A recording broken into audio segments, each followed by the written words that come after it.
So I've been doing stand-up comedy for 2 years now. It's actually 2 years now. I started freshman year in the talent show. And I couldn't have gotten this far without everyone that's believed in me, even when I didn't believe in myself. Like my friends, my mom, parents' moms that like me. And a lot changes in 2 years. Like I used to have a big problem with procrastination. I still procrastinate. That was a bad example. Like, before shows like this, like a week ago, someone asked me, like, hey, can I see a little bit of your act before you go up? And I always give the same, like, oh, well, you gotta buy a ticket thing. I give that total garbage excuse because I just don't have the heart to tell them that I haven't written it yet.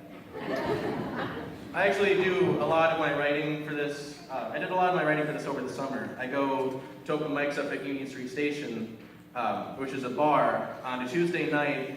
So it's just open micers and sad people. Half of the people are just there for the bar, for whatever reason that they have. So half the room is just waiting for their drinks. And I'm up there trying to do comedy. I feel like a teacher trying to get the classroom's attention. Like, okay, I'll wait. No, I'll wait until you're looking at me. I'll wait. I'll just wait.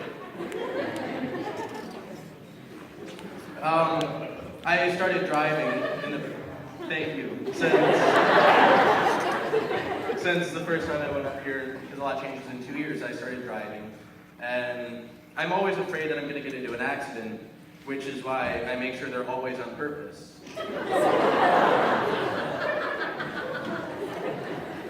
I try to be an adult sometimes because I'm growing up, and when you're growing up, you gotta be an adult. So, like, I try to do adult things, like I tried to develop a signature, and that works sometimes. I just scribble something that vaguely resembles my name. Most of the time it passes.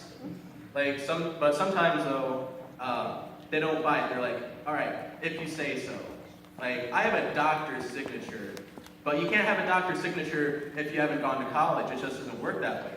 So if you scribble something that resembles your name, you're just being lazy and unprofessional. Like doctors, at least they have the excuse that they don't have enough time to develop a good signature because they're out saving lives. I'm just out doing my best. I also tried to get into Dungeons and Dragons with my friends. And I really tried, but it takes a lot of commitment to get into it. You gotta learn everything about it. Like, my friends got way into it, and my skill level is just way below theirs. Like, they're like, I cast my level 10 pyromancy spell on the orc, and like, I have no idea what's going on. I'm like, can I kick him? What do I have to roll to kick the bad guy? Like, my best friend, he is really into it. He knows how to make his characters so well that he always has some kind of reason why anything you do doesn't work on him. He's like, I actually have a level 10 shield that blocks all of your fire magic. And I just see that as like a more sophisticated version of like that guy that's never thrown a punch, but he knows what he would do in a fight. He's like I would just block all of his attacks, and then I would just punch him so hard that he goes across the room. Like, this isn't hard, guys. Like, I know how to fight. I watched Bruce Lee. Guys, I think time travel is a cool concept, but I do recognize that it's a really white fantasy, if we're being honest. I'll explain. Time travel is really white for the same reason that you never see a black Amish person, because only a white man would choose to live in the 1850s. Am I wrong? Am I wrong?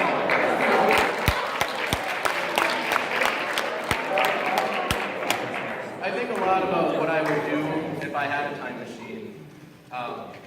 I would probably start a business out of taking modern medicine back to the Old West and just being the greatest snake oil salesman. because my stuff actually works. Like, take a bottle of Tylenol back to the Old West, when the best that they had was either some stuff that doesn't work or heroin, and you're gonna do some good business, that's all I'm saying. I would pick like a few different world religions and just start them a year early, just to mess with whoever was gonna do it, like in the first place. Like, hey, that sounds a lot like what I was gonna do. What's this guy up to? Is he another prophet?